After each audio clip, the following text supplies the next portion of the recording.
वक़्फ़ एक मुसलमानों का मजहबी अमल है। मुस्लिम के साथ में यह न्याय क्यों है कि कुछ अधिकार आपके भी छीने जा रहे हैं, उसके लिए हम लोगों को लड़ना पड़ेगा आपके लिए। आप नहीं हो अध्यक्ष के अधिकार के संरक्षक। सर, सूबाई हुकूमतों को इख्तियार दिया गया। सर, हिंदू एंडोमेंट में जो कर्नाटका और तमिलनाडु में है वहां कोई मुस्लिम नहीं हो सकता। और 26 में आर्टिकल 26 का वायोलेशन है। 4 धाम में ये लिखा हुआ वाज़े तौर पर कि सिर्फ हिंदू होगा। बिहार उड़ीसा में भी यही लिखा हुआ है। पंजाब हरियाणा में गुरुद्वारा प्रबंधन कमेटी में सिर्फ सिख होगा ओनली, और ये उनका अधिकार है जिसको माना गया है। लेकिन मुस्लिम के साथ में यह न्याय क्यों है? और सुन लीजिए सर, मैं आपकी तवज्जो चाहता हूं। दुनिया का सबसे पहला वक़्फ़ खाने काबा मक्के में है। क्या हम उसके ऊपर भी सवाल उठाएंगे कि वहां पर भी हमारा कोई हिंदू भाई हो? हम अपने वकार को, अपनी इज्जत को, अपने मुल्क की, अपने शान को, अपने संविधान को खुद अपने पैरों तले रौंद रहे हैं। और वक़्फ़ एक मुसलमानों का मजहबी अमल है, एक मजहबी फरीजा है। इससे उनको महरूम कॉन्स्टिट्यूशन के जरिए से भी कोई ताकत नहीं कर सकती। सर, ये हम बहुत बड़ी गलती करने जा रहे हैं जिसका खुमियाजा हमें अभी नहीं सदियों तक हम भुगतते रहेंगे, क्योंकि हम खुद अपने कॉन्स्टिट्यूशन को, संविधान को, उसकी पामाली कर रहे हैं। अगर हमें इस सिलसिले में मैंने सर पूरा मैंने उसको मध्यम से पढ़ा है और मैंने पूरी 40 तरामीम जो उसमें गलत है उसको लिखकर जो है वो मैं लेकर आया हूँ। सर, इसके जरिए से सरकारी अमले को बाज़ाब्ता तौर पर यह हक आखिर तो कलेक्टर को दिया जा रहा है। सर्वे कमिश्नर के इख्तियारात खत्म किए जा रहे हैं। आखिर सर्वे कमिश्नर भी तो गवर्नमेंट ऑफ इंडिया का होता है। सर, ऐसे कैसे कर सकते हैं हम?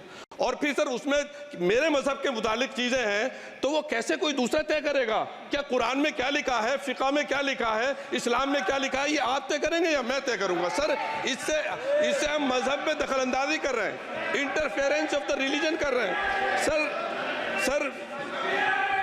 इस तरह के कवानीन से मुल्क की शाख को नुकसान पहुंचेगा। कॉन्स्टिट्यूशन की स्पिरिट हम खत्म कर देंगे।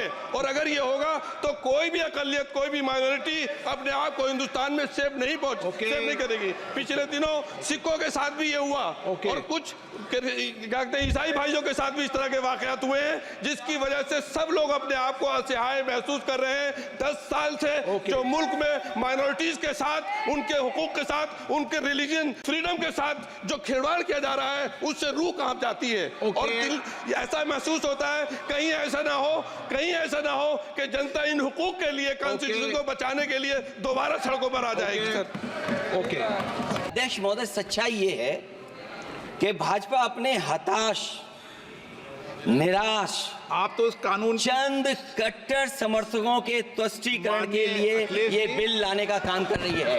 अखिलेश जी, अध्यक्ष महोदय, आज तो हमारे आपके अधिकार कट रहे हैं। मैं याद कीजिए अध्यक्ष महोदय, मैंने आपसे कहा था कि आप लोकतंत्र के न्यायाधीश हैं, और मैंने अध्यक्ष महोदय सुना है इस लॉबी में कि कुछ अधिकार आपके भी छीने जा रहे हैं, उसके लिए हम लोगों को लड़ना पड़ेगा आपके लिए। अध्यक्ष महोदय, मैं इस बिल का विरोध करता हूं। कोई अध्यक्ष के अधिकार अखिलेश जी सिर्फ विपक्ष के नहीं है, पूरे सदन के हैं।